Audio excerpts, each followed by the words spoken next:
सुने मंगलवार व्रत कथा। भक्तों, मंगलवार को हनुमान जी की पूजा करने और कथा सुनने से जीवन से सभी संकट दूर होते हैं और शुभ फलों की प्राप्ति होती है। तो आइए रसपान करते हैं मंगलवार मंगल देव की व्रत कथा। मर्यादा पुरुषोत्तम भगवान श्री राम के परम भक्त श्री हनुमान जी के बारे में तो सभी जानते हैं। ये भी जानते हैं कि दशरथ नंदन राम हनुमान के हृदय में बसते हैं। लेकिन क्या आपको यह पता है कि एक बार पवन सुत हनुमान राम जी से ही लड़ने पहुंच गए? हो सकता है भक्तों, ये कथा श्रवण करके आपको हैरानी होगी, लेकिन यह सत्य है और इस घटना का जिक्र श्री राम कथा में सुनने और पढ़ने को मिलता है। लेकिन इससे भी ज्यादा हैरान करने वाली बात यह है कि पवन सुत जब श्री राम से लड़ने के लिए तैयार हुए तो उन्होंने सौगंध भी मर्यादा पुरुष उत्तम की ही ली। तो आइए जानते हैं कि ऐसा क्या हुआ था कि श्री राम के परम भक्त पवन सुत को उनसे युद्ध करना पड़ा। कथा मिलती है कि एक बार सेमरू पर्वत पर सभी संतों की सभा का आयोजन हुआ। केवर्त देश के राज संकुत भी उसी सभा में सभी संतों का आशीर्वाद लेने जा रहे थे। रास्ते में उन्हें देव ऋषि नारद मिले। राजा सुकंद ने उन्हें प्रणाम किया। इस पर श्री नारद जी ने उन्हें आशीर्वाद देकर यात्रा का प्रयोजन पूछा। राजा सुकंद ने उन्हें संत सभा के आयोजन की बात बताई। इस पर नारद मुनि ने कहा, अच्छा है, संतों की सभा में जरूर जाना चाहिए। ऐसा कहकर सुकंद को जाने का आदेश दिया। सुकंद जैसे ही सभा में जाने के लिए प्रस्थान करने लगे, तैसे ही नारद जी ने उन्हें आवाज दी। इसके बाद कहा कि जिस सभा में जा रहे हो उसमें सभी को प्रणाम करना, लेकिन ऋषि विश्वामित्र का अभिवादन बिल्कुल भी मत करना। इस पर सुकंद ने पूछा कि यह तो उचित नहीं है। तब श्री नारद जी ने कहा कि तुम भी राजा हो, वो भी पहले राजा ही थे, अब संत हो गए हैं, मत करना प्रणाम। राजा सुकंद ने किया भी ठीक वैसा ही। सभा के समाप्त होते ही विश्वामित्र जी श्री राम से मिलने पहुंचे। वहां पहुंचकर उन्होंने बताया कि उनका अपमान हुआ, वह इसे भूल भी जाते, लेकिन यह तो संत परंपरा का अपमान है। राम जी ने पूछा, गुरुजी क्या हुआ? तब विश्वामित्र जी ने कहा कि मेरा अपमान हुआ है। राम जी ने पूछा, किसने किया है? तब विश्वामित्र जी ने पूछा कि जानकर करोगे भी क्या? इस पर श्री राम जी ने कहा कि गुरुजी, आपके चरणों का सौगंध लेकर प्रतिज्ञा करता हूँ, जो सिर आपके चरणों में नहीं झुका है उसे काट दिया जाएगा। कल सुबह में उसका वध करूंगा। श्री राम की इस सौगंध का जैसे ही राजा सुकंद को पता चला, वह नारद मुनि को ढूंढने लगे। काफी देर तक वह परेशान रहे, लेकिन नारद मुनि उन्हें मिल ही नहीं रहे थे। व्याकुल होकर जब वह रोने लगे, तब नारद जी प्रकट हुए। सुकंद ने हाथ जोड़कर उन्हें सारी बात कह सुनाई, साथ ही प्राण दान की विनती की। इस पर नारद जी ने उन्हें माता अंजनी की शरण में जाने की सलाह दी। ये भी कहा कि अगर उन्होंने तुम्हें बचाने का वचन दे दिया तो तुम जरूर बच जाओगे, लेकिन यह भी कहा कि वह किसी को यह नहीं बताएंगे कि नारद जी ने उन्हें यह सलाह दी है। राजा सुकंद के रोने की आवाज सुनकर माता अंजनी बाहर पहुंची। तब उन्होंने कहा कि माता, मुझे बचा ले, अन्यथा विश्वामित्र जी मुझे मार डालेंगे। ईश्वर माता अंजनी ने सुकंद को उसके प्राण बचाने का वचन दिया। उन्होंने कहा कि तुम शरण में हो, तुम्हें कोई नहीं मार सकता। इसके बाद राजा सुकंद को विश्राम करने के लिए कहा। शाम ढले जब हनुमान जी माता अंजनी के पास पहुँचे तो उन्होंने सारी बात बताई, लेकिन सुकंद को बुलाने से पहले पवन सुत से सौगंध लेने को कहा। तब श्री हनुमान जी ने कहा कि वह श्री राम के चरणों की सौगंध लेते हैं कि वह सुकंद के प्राणों की रक्षा करेंगे। तब माता अंजनी ने राजा को बुलाया। हनुमान जी ने पूछा, कौन तुम्हें मारना चाहता है? तब सुकंद ने बताया कि श्री राम उन्हें मार डालेंगे। इतना सुनते ही माता अंजनी हैरान रह गई। उन्होंने कहा कि तुमने तो विश्वामित्र जी का नाम लिया था। तब राजा ने कहा कि नहीं, वो तो मरवा डालना चाहते हैं, लेकिन मारेंगे तो राम ही। हनुमान जी ने राजा सुकंद को उनकी राजधानी में छोड़ा और श्री राम के दरबार में पहुंचे। वहां पहुंचकर उन्होंने राम जी से पूछा कि वह कहाँ जा रहे हैं। तब मर्यादा पुरुषोत्तम ने बताया कि वह राजा सुकंद का वध करने जा रहे हैं। तब हनुमान जी ने कहा, प्रभु उसे मत मारिए। राम जी ने कहा कि वह तो अपने गुरु की सौगंध ले चुके हैं, आप पीछे नहीं हट सकते। हनुमान जी ने कहा, प्रभु मैंने उसके प्राणों की रक्षा के लिए अपने इष्ट देव यानी कि आपकी सौगंध ली है। तब राम जी कहते हैं, ठीक है, तुम अपना वचन निभाओ, मैं तो उसे मारूंगा। हनुमान जी राजा सुकंद को लेकर पर्वत पर पहुंचे और राम नाम का कीर्तन करने लगे। उधर राम जी राजा सुकंद को मारने के लिए उनकी राजधानी पहुंचे, लेकिन वह नहीं मिले, तो वह उन्हें ढूंढते हुए पर्वत पर पहुंचे। वहां हनुमान राम मंत्र का जप कर रहे थे। राम जी को देखते ही सुकंद डर गए। उन्होंने कहा कि अब तो राम जी उसे मार ही डालेंगे। वह बार बार हनुमान जी से पूछता कि बच जाएंगे हम। तब उन्होंने कहा कि राम मंत्र का जप करते रहो और निश्चिंत रहो, भगवान नाम पर पूरा भरोसा रखो। लेकिन वह काफी डरे हुए थे, तो हनुमान जी ने सुकंद को राम नाम मंत्र के घेरे में बैठा दिया। इसके बाद राम नाम जपने लगे। राम जी ने राजा सुकंद को देखकर जब बाण चलाना शुरू किया तो वह राम नाम के मंत्र के आगे विफल हो जाते। राम जी हताश हो गए कि क्या करे। यह दृश्य देखकर श्री लक्ष्मण जी को लगा कि हनुमान जी भगवान राम को परेशान कर रहे हैं, तो उन्होंने स्वयं ही हनुमान जी पर बाण चला दिया। लेकिन यह क्या, उस बाण से पवन सुत के बजाय श्री राम मूर्छित हो गए।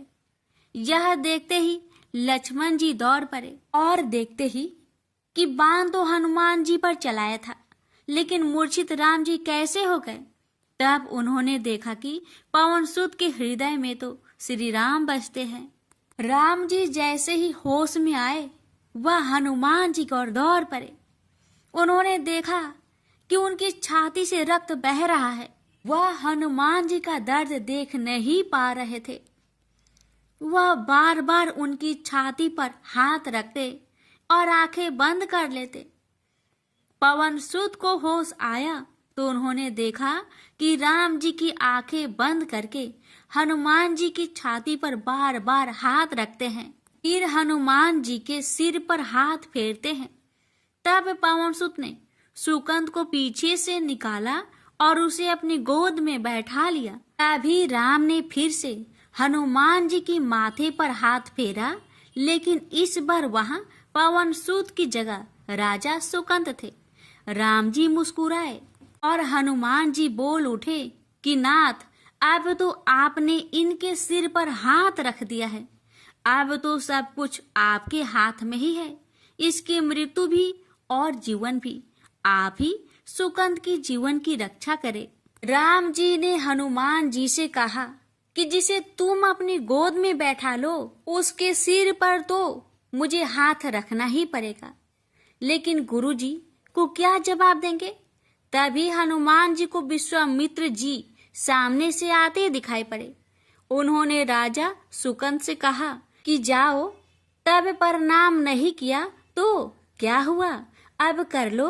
राजा ने दौड़कर विश्वामित्र जी का अभिवादन किया। वह भी परेशान हो गए और बोले, राम इसे क्षमा कर दो। मैंने इसे क्षमा कर दिया क्योंकि संत का काम मिटाना नहीं बल्कि सुधारना होता है। यह भी सुधर गया है।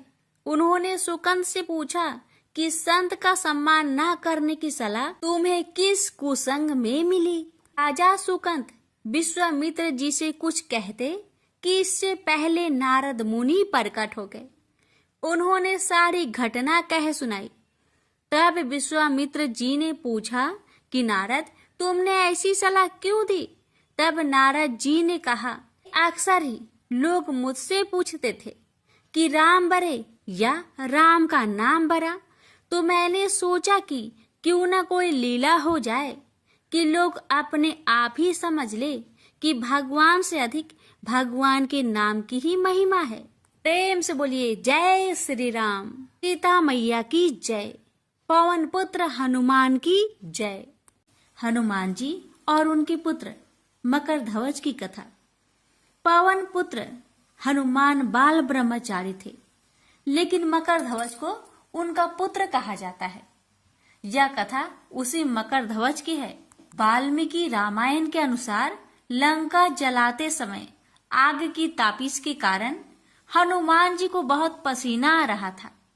इसलिए लंका दहन के बाद जब उन्होंने अपनी पूंछ में लगी आग को बुझाने के लिए समुद्र में छलांग लगाई, तो उनके शरीर से पसीने की एक बड़ी सी बूंद समुद्र में गिर पड़ी। उस समय एक बड़ी मछली ने भोजन समझ वह बूंद निगल ली। उसके उदर में जाकर वह बूंद एक शरीर में बदल गई।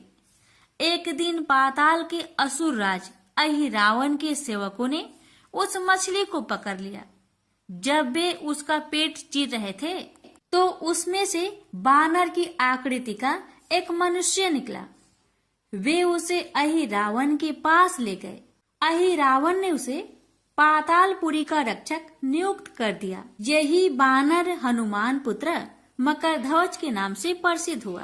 तब राम और रावण में युद्ध हो रहा था। तब रावण की आज्ञा अनुसार अहिरावण राम लक्ष्मण का अपहरण कर उन्हें पातालपुरी ले गया।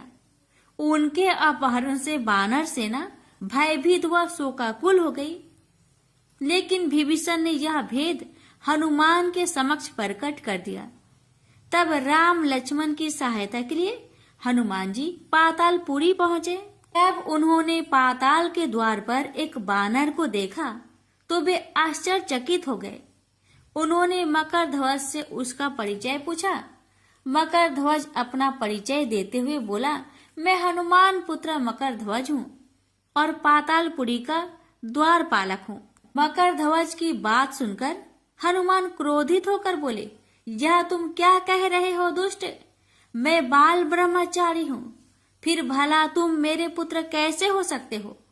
हनुमान का परिचय पाते ही मकरध्वज उनके चरणों में गिर गया और उन्हें प्रणाम कर अपनी उत्पत्ति की कथा सुनाई।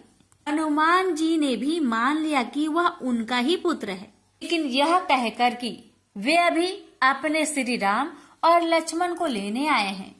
जैसे ही द्वार की ओर बढ़े वैसे ही मकरध्वज उनका मार्ग रोकते हुए बोला, पिताश्री, यह सत्य है कि मैं आपका पुत्र हूँ, लेकिन अभी मैं अपने स्वामी की सेवा में हूँ, इसलिए आप अंदर नहीं जा सकते।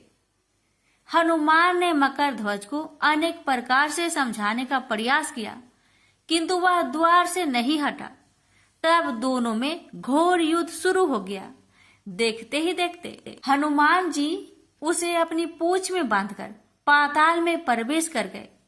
हनुमान सीधे देवी मंदिर में पहुंचे, जहां अहिरावण राम लक्ष्मण की बलि देने वाला था। हनुमान जी को देखकर चामुंडा देवी पाताल लोक से प्रस्थान कर गई। तब हनुमान जी देवी रूप धारण करके वहां स्थापित हो गए। कुछ देर के बाद अहिरावण वहां आया और पूजा अर्चना करके जैसे ही उसने राम लक्ष्मण की बलि देने के लिए तलवार उठाई, वैसे ही भयंकर गर्जना करते हुए हनुमान जी प्रकट हो गए और उसी तलवार से अहिरावण का वध कर दिया। उन्होंने राम लक्ष्मण को बंधन मुक्त किया तब श्री राम ने पूछा, हनुमान, तुम्हारी पूंछ में यह कौन बंधा है? बिल्कुल तुम्हारे ही समान लग रहा है, इसे खोल दो। हनुमान ने मकर ध्वज का परिचय देकर उसे बंधन मुक्त कर दिया। मकर ध्वज ने श्री राम के समक्ष सिर झुका लिया। अब श्री राम ने मकर ध्वज का राज्य अभिषेक कर उसे पाताल का राजा घोषित कर दिया और कहा कि भविष्य में वह अपने पिता के समान दूसरों की सेवा करे। यह सुनकर मकर ध्वज ने तीनों को प्रणाम किया। तीनों उसे आशीर्वाद देकर वहां से प्रस्थान कर गए। इस प्रकार मकर ध्वज हनुमान का पुत्र कहलाए। तो प्रेम से बोलिए, पवन पुत्र हनुमान की जय। अब श्रवण करेंगे राम नाम की महिमा की बड़ी ही सुंदर कथा। लंकापति रावण के वध के बाद जब अयोध्यापति प्रभु श्री राम की कीर्ति दूर दूर तक फैल रही थी और वह मर्यादा पुरुषोत्तम कहलाने लगे, तब एक दिन महादेव शिव की इच्छा भी मर्यादा पुरुषोत्तम श्री राम से मिलने की हुई। पार्वती को संग लेकर महादेव कैलाश पर्वत उतरकर अयोध्या नगरी के रास्ते चल पड़े। भगवान शिव और माँ पार्वती को अयोध्या आया देखकर राम जी बहुत खुश हुए। माता जानकी ने उनका उचित आदर सत्कार किया और स्वयं भोजन बनाने के लिए रसोई में चली गई। इस बीच भगवान शिव ने श्री राम जी से पूछा, आपके सेवक हनुमान जी दिखाई नहीं पड़ रहे हैं? श्री राम बोले, वे बगीचे में हैं। शिव जी ने श्री राम जी से बगीचे में जाने की अनुमति मांगी और पार्वती जी का हाथ थामकर बगीचे में आ गए। बगीचे की खूबसूरती देखकर उनका मन मोहित हो गया। आम के एक घने वृक्ष के नीचे हनुमान जी दीन दुनिया से बेखबर गहरी नींद में सोए थे और एक लय में खराटे से राम नाम की ध्वनि उठ रही थी।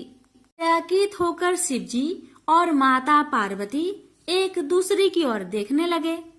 माता पार्वती मुस्कुरा उठी और वृक्ष की डालियों की ओर इशारा किया। राम नाम सुनकर पेड़ की डालियां भी झूमने लगी थी और इनके बीच से भी राम नाम उच्चारित हो रहा था। शिव जी इस राम नाम की धुन में मस्त मगन होकर खुद भी राम राम कहकर नाचने लगे। माता पार्वती जी ने भी अपने पति का अनुसरण किया और अपने कोमल पैर थिरकाने लगी। शिव जी और पार्वती जी के नृत्य से ऐसी झनकार उठी कि स्वर्गलोक के देवतागण भी आकर्षित होकर बगीचे में आ गए और राम नाम की धुन में सभी मस्त हो गए। माता जानकी भोजन तैयार करके प्रतीक्षार्थ थी, परंतु संध्या घिरने तक भी अतिथि नहीं पधारे। तब अपने देवर लक्ष्मण जी को बगीचे में भेजा।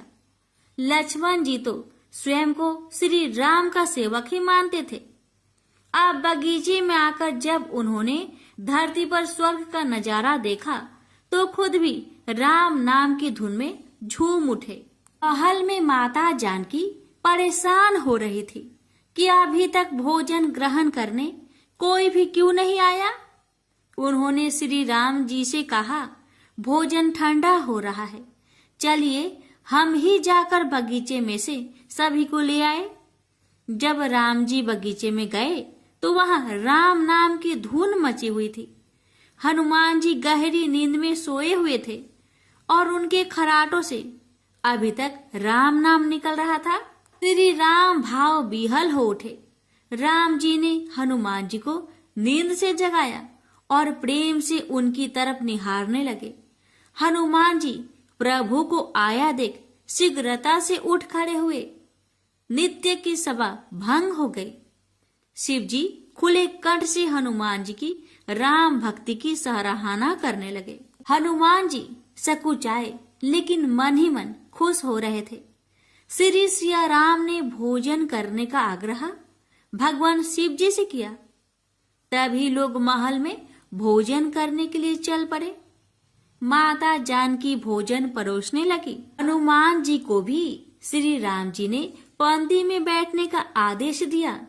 हनुमान जी बैठ तो गए, परंतु आदत ऐसी थी कि राम जी के भोजन करने के उपरांत ही सभी लोग भोजन करते थे। आज श्री राम के आदेश से पहले भोजन करना पड़ रहा था।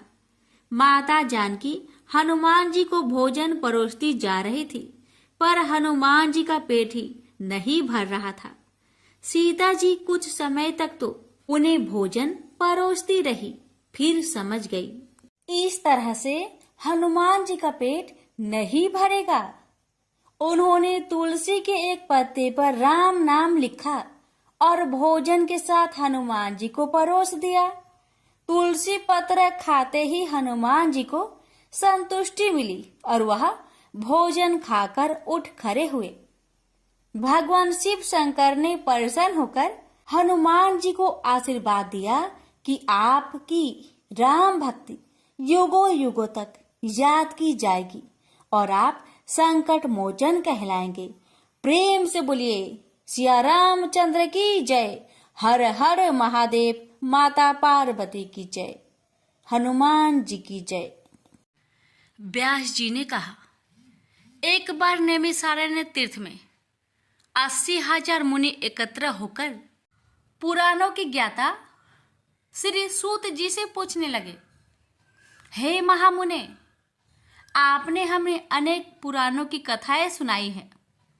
आप कृपा करके हमें ऐसा व्रत और कथा बताइए जिसके करने से संतान की प्राप्ति हो तथा मनुष्य को रोग शोक अग्नि सर्व दुख आदि का भय दूर हो, क्योंकि कलयुग में सभी जीवों की आयु बहुत कम है। फिर इस पर उन्हें रोग चिंता के कष्ट लगे रहेंगे, तो फिर वह श्री हरि के चरणों में अपना ध्यान कैसे लगा सकेंगे।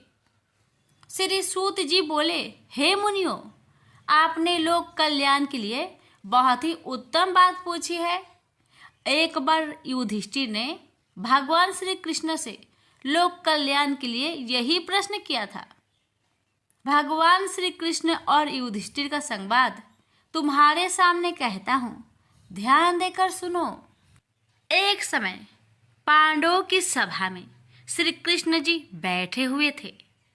तब युधिष्ठिर ने भगवान श्री कृष्ण से प्रश्न किया, हे प्रभु नंद नंदन गोविंद, आपने मेरे लिए अनेकों कथाएं सुनाई हैं।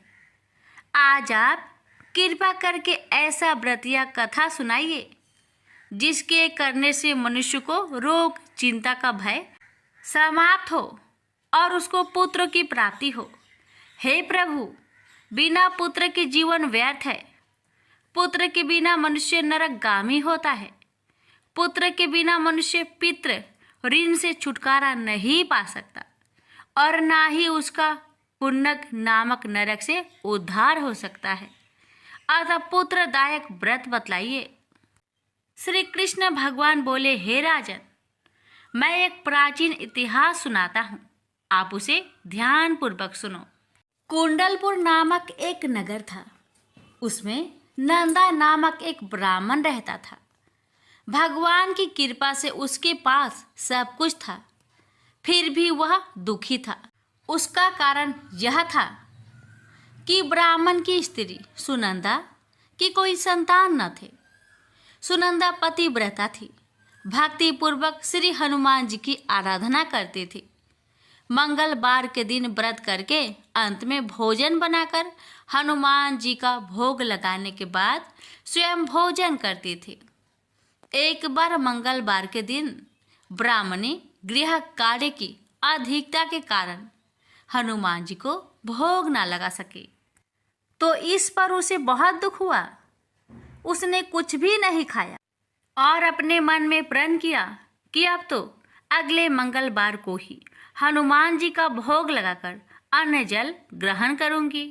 ब्राह्मणी सुनंदा प्रतिदिन भोजन बनाती, श्रद्धापूर्वक पति को खिलाती, परंतु स्वयं भोजन नहीं करती और मन ही मन श्री हनुमान जी की आराधना करती।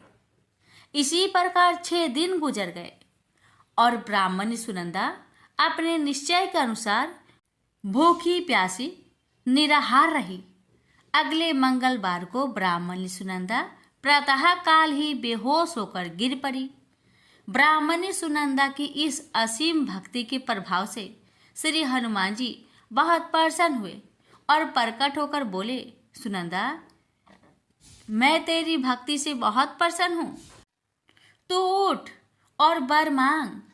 सुनंदा अपने आराध्य देव श्री हनुमान जी को देखकर आनंद की अधिकता से विह्वल हो श्री हनुमान जी के चरणों में गिरकर बोली, हे प्रभु, मेरे कोई संतान नहीं है, कृपा करके मुझे संतान प्राप्ति का आशीर्वाद दे, आपकी अति कृपा होगी।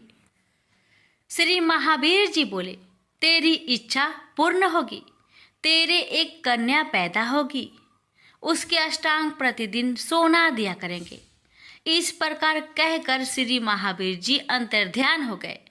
ब्राह्मणी सुनंदा बहुत हर्षित हुई और सभी समाचार अपने पति से कहा। ब्राह्मण देव कन्या का वरदान सुनकर कुछ दुखी हुआ, परंतु सोना मिलने की बात सुनी तो बहुत प्रसन्न हुआ। विचार किया कि ऐसी कन्या के साथ मेरी निर्धनता भी समाप्त हो जाएगी। श्री हनुमान जी की कृपा से वह ब्राह्मणी गर्भवती हुई और 10वें महीने में उसे बहुत ही सुंदर पुत्री प्राप्त हुई। यह बच्ची अपने पिता के घर में ठीक उसी तरह बढ़ने लगी जिस प्रकार शुक्ला पक्ष की चंद्रमा बढ़ता है। 10वें दिन ब्राह्मण ने उस बालिका का नामकरण संस्कार कराया। उसके कुल पुरोहित ने उस बालिका का नाम रत्नावली रखा, क्योंकि यह कन्या सोना प्रदान किया करती थी। इस कन्या ने पूर्व जन्म में बड़े ही विधान से मंगल देव का व्रत किया था। रत्नावली का अष्टांग बहुत सा सोना देता था। उस सोने से नंदा ब्राह्मण बहुत ही धनवान हो गया। अब ब्राह्मणी भी बहुत अभिमानी करने लगी। समय बीतता रहा। अब रत्नावली 10 वर्ष की हो चुकी। एक दिन जब नंदा ब्राह्मण प्रसन्नचित्त था, तब सुनंदा ने अपने पति से कहा, मेरी पुत्री रत्नावली विवाह की योग हो गई है, अतः आप कोई सुंदर तथा योग वर देकर इसका विवाह कर दे। यह सुन ब्राह्मण बोला, अभी तो रत्नावली बहुत छोटी है। तब ब्राह्मणी बोली, शास्त्रों की आज्ञा है कि कन्या 8वें वर्ष में गौरी, 9 वर्ष में रोहिणी, 10वें वर्ष में कन्या, इसके पश्चात रजवाला हो जाती है। गौरी के दान से पाताल लोक की प्राप्ति होती है। रोहिणी के दान से वैकुंठ लोक की प्राप्ति होती है। कन्या के दान से इंद्रलोक में सुखों की प्राप्ति होती है। अगर हे पतिदेव रजवाला का दान किया जाता है तो घोर नरक की प्राप्ति होती है। इस पर ब्राह्मण बोला, अभी तो रत्नावली मात्र 10 ही वर्ष की है और मैंने तो 16-16 साल की कन्याओं का विवाह कराए हैं, अभी जल्दी क्या है। तब ब्राह्मणी सुनंदा बोली, आपको तो लोभ अधिक हो गया है। शास्त्रों में कहा गया है कि माता पिता और बड़ा भाई रजवाला कन्या को देखते हैं तो वह अवश्य नरकगामी होते हैं। तब ब्राह्मण बोला, अच्छी बात है, कल मैं अवश्य ही योग वर की तलाश में अपना दूत भेजूंगा। दूसरे दिन ब्राह्मण ने अपने दूत को बुलाया और आज्ञा दी कि जैसी सुंदर मेरी कन्या है वैसा ही सुंदर वर उसके लिए तलाश करो। दूत अपने स्वामी की आज्ञा पाकर निकल पड़ा। पंपई नगर में उसने एक सुंदर लड़के को देखा। यह बालक एक ब्राह्मण परिवार का बहुत गुणवान पुत्र था। इसका नाम सोमेश्वर था। दूत ने इस सुंदर व गुणवान ब्राह्मण पुत्र के बारे में अपने स्वामी को पूर्ण विवरण दिया। ब्राह्मण नंदा को भी सोमेश्वर अच्छा लगा और फिर शुभ मुहूर्त में विधि पूर्वक कन्या दान करके ब्राह्मण ब्राह्मणी संतुष्ट हुए। परंतु ब्राह्मण के मन तो लोभ समाया हुआ था। उसने कन्यादान तो कर दिया था, पर वह बहुत खिन्न भी था। उसने विचार किया कि रत्नावली तो अब चली जाएगी और मुझे इससे जो सोना मिलता था वह अब मिलेगा नहीं। मेरे पास जो धन था कुछ तो इसके विवाह में खर्च हो गया और जो शेष बचा है वह भी कुछ दिनों के पश्चात समाप्त हो जाएगा। मैंने तो इसका विवाह करके बहुत बड़ी भूल कर दी है। अब कोई ऐसा उपाय हो कि रत्नावाली मेरे घर में ही बनी रहे, अपनी ससुराल ना जावे। लोभ रूपी राक्षस ब्राह्मण के मस्तिष्क पर छाता जा रहा था। रात भर अपनी सैया पर बेचैनी से करवटें बदलते बदलते उसने एक बहुत ही क्रूर निर्णय लिया। उसने विचार किया कि जब रत्नावाली को लेकर उसका पति सोमेश्वर अपने घर के लिए जाएगा तो वह मार्ग में छिपकर सोमेश्वर का वध कर देगा और अपनी लड़की को अपने घर ले आएगा, जिससे नियमित रूप से उसे सोना भी मिलता रहेगा और समाज का कोई मनुष्य उसे दोष भी नहीं दे सकेगा। प्रातःकाल हुआ तो नंदा और सुनंदा ने अपने जामाई तथा लड़की को बहुत सारा धन देकर विदा किया। सोमेश्वर अपनी पत्नी रत्नावली को लेकर ससुराल से अपने घर की तरफ चल दिया। ब्राह्मण नंदा महालोभ के वशीभूत हो अपने मति खो चुका था। पाप पुण्य को उसे विचार न रहा था। अपने भयानक व क्रूर निर्णय को कार्य रूप देने के लिए उसने अपने दूत को मार्ग में अपने जामाई का वध करने के लिए भेज दिया था, ताकि रत्नावली से प्राप्त होने वाला सोना उसे हमेशा मिलता रहे और वो कभी निर्धन ना हो। ब्राह्मण के दूत ने अपने स्वामी की आज्ञा का पालन करते हुए उसके जमाई सोमेश्वर का मार्ग में ही वध कर दिया। समाचार प्राप्त कर ब्राह्मण नंदा मार्ग में पहुंचा और रुदन करते अपनी पुत्री रत्नावली से बोला, हे पुत्री, मार्ग में लुटेरों ने तेरे पति का वध कर दिया है। भगवान की इच्छा के आगे किसी का कोई बस नहीं चलता है। अब तू घर चल, वहां पर ही रहकर शेष जीवन व्यतीत करना। जो भाग्य में लिखा है वही होगा। अपने पति की अकाल मृत्यु से रत्नावली बहुत दुखी हुई। करुण क्रंदन व रुदन करते हुए अपने पिता से बोली, हे पिताजी, इस संसार में जिस स्त्री का पति नहीं है उसका जीना व्यर्थ है। मैं अपने पति के साथ ही अपने शरीर को जला दूंगी और सती होकर अपने इस जन्म को माता पिता के नाम को तथा सास ससुर के यश को सार्थक करूंगी। ब्राह्मण नंदा अपनी पुत्री रत्नावली के वचनों को सुनकर बहुत दुखी हुआ। विचार करने लगा, मैंने व्यर्थ ही जामाई वध का पाप अपने सिर लिया। रत्नावली तो उसके पीछे अपने प्राण तक देने को तैयार हो। मेरा तो दोनों तरफ से मरण हो गया। धन तो अब मिलेगा नहीं। जामाई वध के पाप के फलस्वरूप यम यातना भी भुगतनी पड़ेगी। यह सोचकर वह बहुत खिन्न हुआ। सोमेश्वर की चिता बनाई गई। रत्नावली सती होने की इच्छा से अपने पति का सिर अपनी गोद में रखकर चिता में बैठ गई। जैसे ही सोमेश्वर की चिता को अग्नि लगाई गई, वैसे ही प्रसन्न हो मंगलदेव वहां प्रकट हुए और बोले, हे रत्नावली, मैं तेरी पति भक्ति से बहुत प्रसन्न हूँ, तू वर मांग। रत्नावली ने अपने पति का जीवन दान मांगा। तब मंगलदेव बोले, रत्नावली, तेरा पति अजर अमर है, यह महाविद्वान भी होगा और इसके अतिरिक्त तेरी जो इच्छा हो वर मांग। तब रत्नावली बोली, हे ग्रहों के स्वामी, यदि आप मुझ पर प्रसन्न हैं तो मुझे यह वरदान दीजिए कि जो भी मनुष्य मंगलवार के दिन प्रातः काल लाल पुष्प लाल चंदन से पूजा करके आपका स्मरण करे, उसको रोग व्याधि ना हो, सज्जनों का कभी वियोग ना हो, सर्प अग्नि तथा शत्रुओं का भय ना रहे। जो स्त्री मंगलवार का व्रत करे वह कभी विधवा ना हो। मंगलदेव तथास्तु कहकर अंतर्ध्यान हो गए। सोमेश्वर मंगलदेव की कृपा से जीवित हो उठा।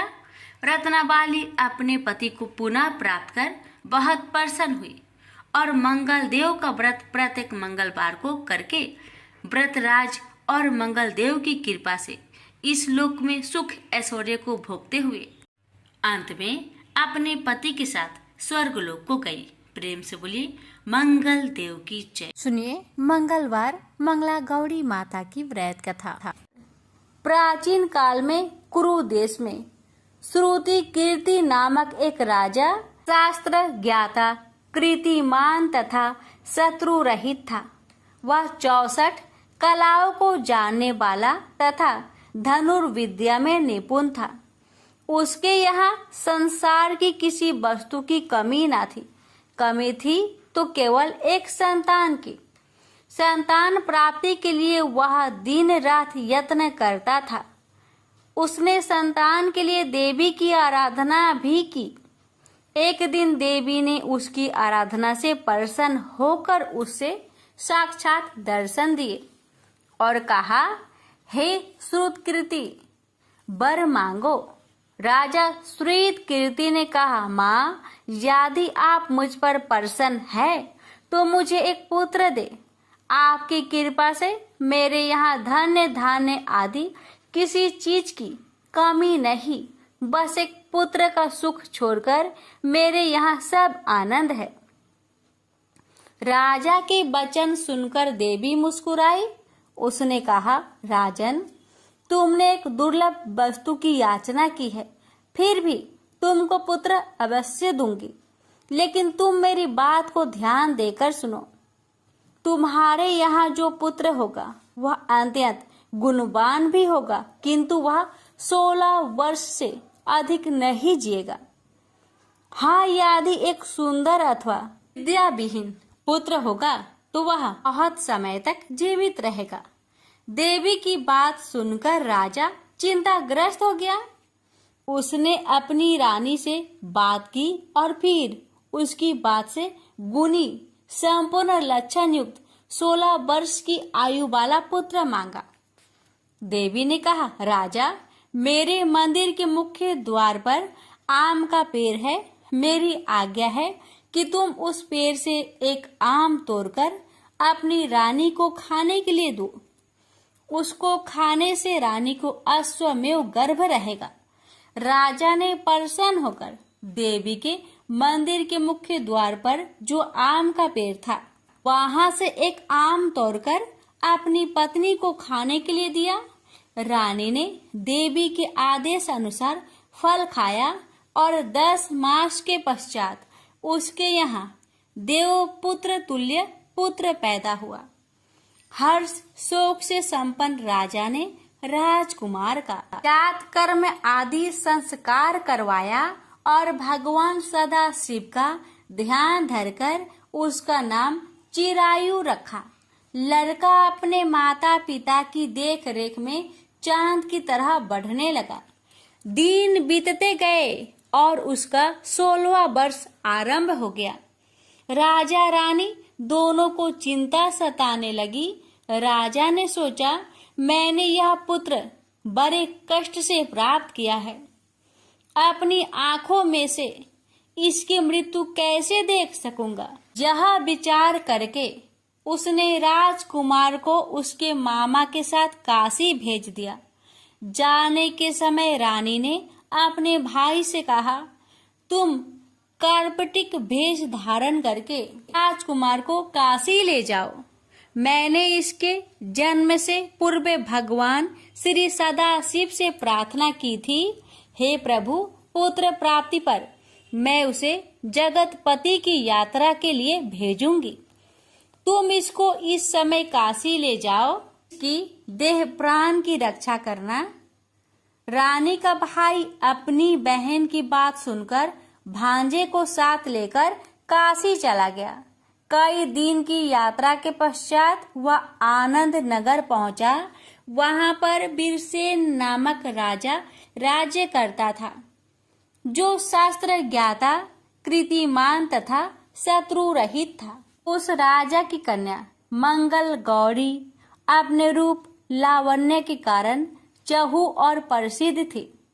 मानो वह राजकुमारी आकाश की चांद की तुलना में धरती का चांद थी। इस समय राजकुमार चिरायु तथा उसका मामा आनंद नगर में शहर से बाहर के शाही बगीचे में पहुंचे। उस समय राजकुमारी मंगल गौरी अपनी सखी सहेलियों के साथ खेल रही थी। राजकुमार चिरायु तथा उसका मामा खेलती हुई लड़कियों को देखने लगे। खेलती हुई लड़कियों में से एक ने क्रोध में भरकर राजकुमार को रंडा कहा। उस बालिका को क्रोधित और दुर्वचन कहते देखकर राजकुमारी ने उस बालिका से कहा, हे सखी, तुम दुर्वचन क्यों कहती हो? मेरे संग अयोग्य वाणी बोलने वाली कोई भी स्त्री नहीं है। देखो, मंगला गौरी के प्रसाद एवं मंगला गौरी व्रत के प्रभाव से मेरे हाथ से जिसके माथे पर चावल गिर जाए उसके साथ मेरा विवाह हो जाने पर यदि वह थोड़ी आयु वाला है तो भी चिरायु हो जाएगा। इसके बाद सब बालिकाएं अपने अपने घर को लौट गई। उस दिन राजकुमारी का विवाह वलिहक देश के ढिंढधर्मा राजा के पुत्र सुकेत नाम वाले राजकुमार से होने वाला था। लेकिन सुकेत मूर्ख, कुरूप तथा बहरा था।